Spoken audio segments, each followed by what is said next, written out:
Hello everybody, how are you all doing? Welcome back to Man City Unplugged, your very own Man City fan channel.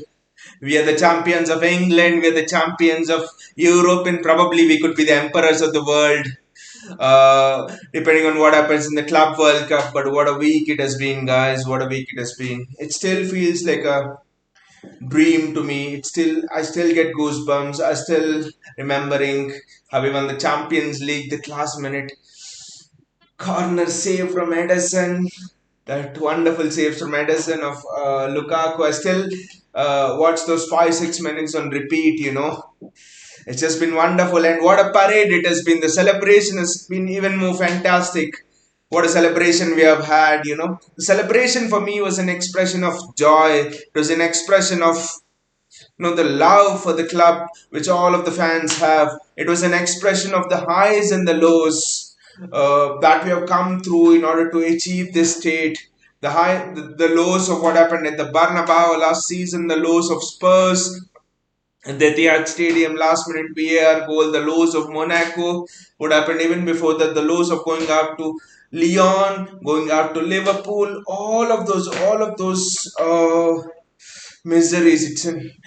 I mean, what we have done is, for me, an expression of how we came out from the lows without once feeling down, feeling dejected. We fought despite each hurdle, each defeat, and here we are. So this treble for me showcases all of those, how far the club has come in order to achieve this. What a wonderful journey it has been. Superb. Superb. And this actually brings me very well into the transfer news, the transfer window. The transfer window has opened, I think, 3 4 days back. It is opened on June 11th, if I'm not wrong about the date. I mean, you could look at this in two ways. You could think, well, we have already won the treble. We could rest a bit in this transfer window, probably the next transfer window, and then we can pick up again. But when you look at the history of clubs who have done that, history of your Arsenal's, history of your Manchester United's, history of Liverpool in the 80s, if you look at all of those, you'll see that it took them almost more than a decade to recover. For Arsenal, it's almost been 2 decades, and still, the last year was the closest they have come to winning the Premier League title. So history, if there's something that we have to learn from history, it is this. What happened to those great 80s Liverpool's teams have had to wait almost 2 decades to sort of, even more than 2 decades, to sort of get back into where they were.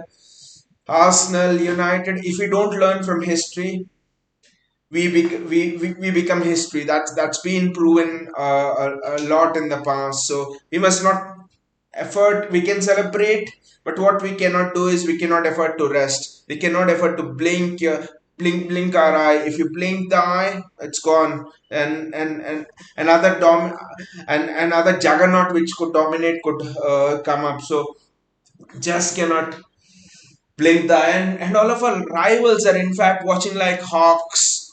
When will City blink? When will Pep Guardiola go? When will this domination come to an end so that we could do our very own things? We must not blink. We must not allow a chance for all of those hawks and everyone to come in. We should not let the door open. Let us continue this domination.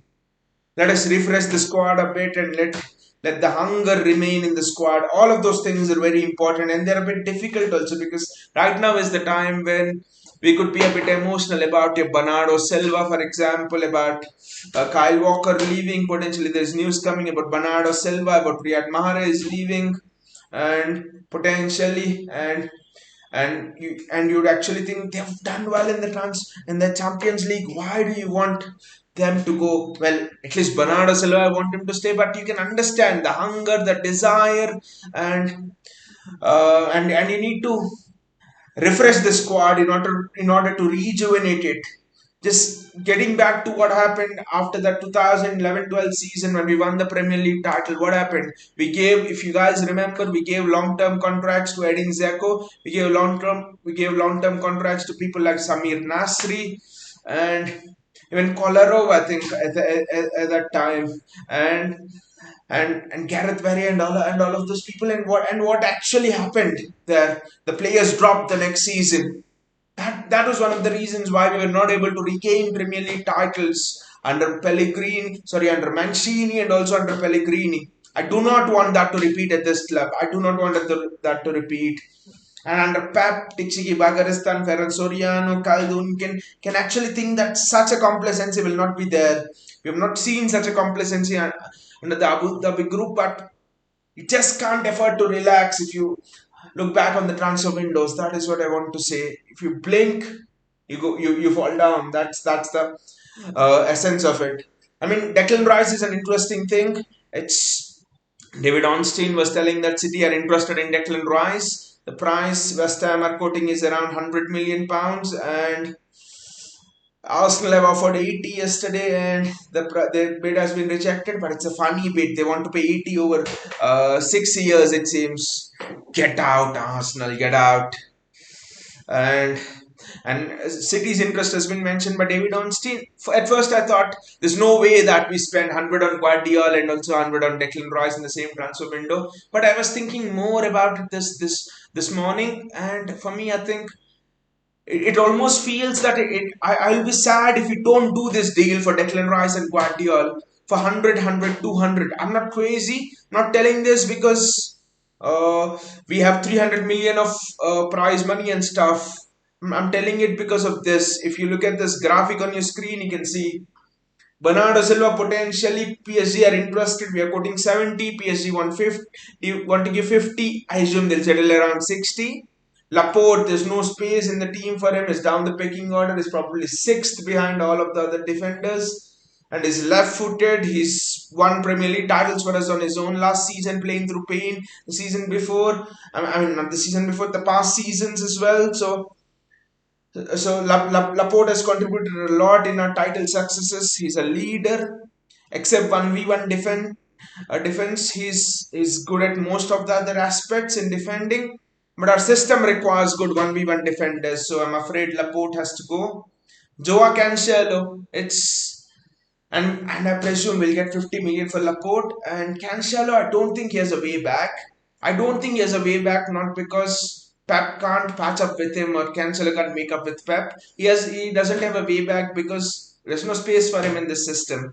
Cancelo plays on the left and he comes forward like he always does, and he causes problems for Jack Grealish. He's not good at 1v1 defending. He cannot play in a midfield. Where do you play Cancelo? And anyway, Pep is over playing fullbacks in our system, right? Walker is a different beast. He's good 1v1 defending, so he can play primarily as a defender. But we do not have space in our team for a defender like Joao Cancelo, to be fair, who's not good 1v1 stuff. He loses the ball a lot and all of those things. I know we have got Cancelo for 40 plus Danilo. I think City will take a bit of a loss on him and sell him for around £30 million. Cole Palmer is another interesting one for me. I know we are.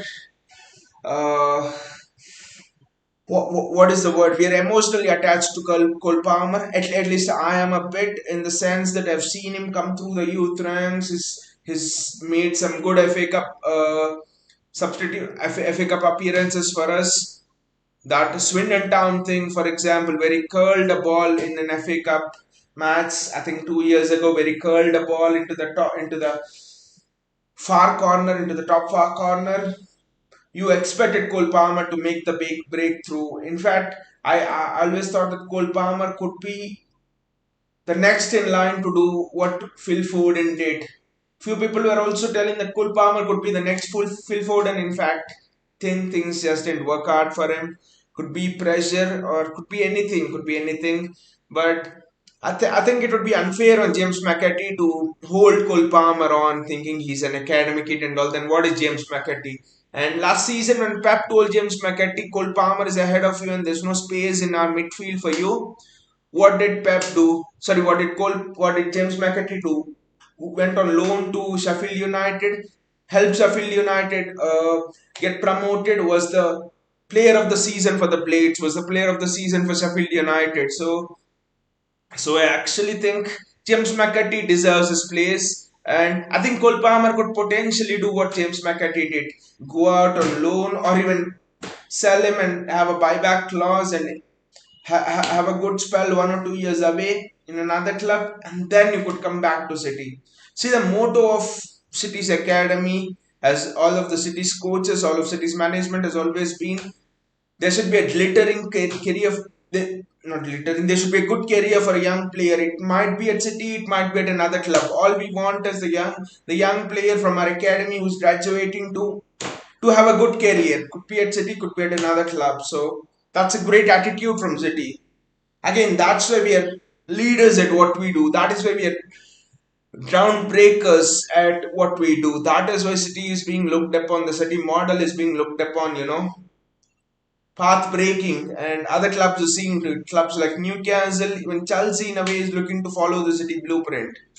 But anyway, if you total all of those things, it will be 150 million pounds. And Guardiola and Declan Rice together will cost you 200 million pounds, which means you can get both Rice and Gvardiol. This is crazy, I know, but you can get both Rice and Gvardiol with a net spend of 50 million pounds, and you're effectively replacing Laporte with Gvardiol, who's an upgrade on Laporte in terms of at least for the system that we are playing, and you're getting Declan Rice or Bernardo Silva. Not quite the like to like, but Declan Rice, if you see him in terms of box to box, that role which Bernardo plays, probably you could tell that he covers a few aspects which Bernardo does.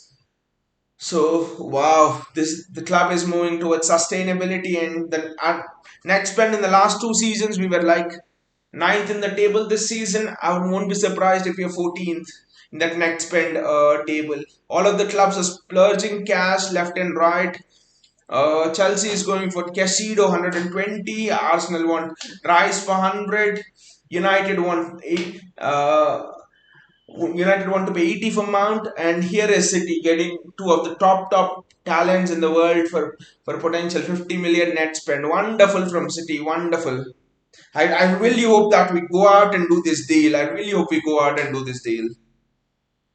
Anyway, guys, I hope that you have enjoyed this show, and throughout this transfer window, I'll be coming in front of you with all the latest transfer updates, transfer news. We'll be having live shows as well on this channel. If you are enjoying the content, do click on the like button, the subscribe button, and the bell icon, and also share this video so that it can reach as many people as possible.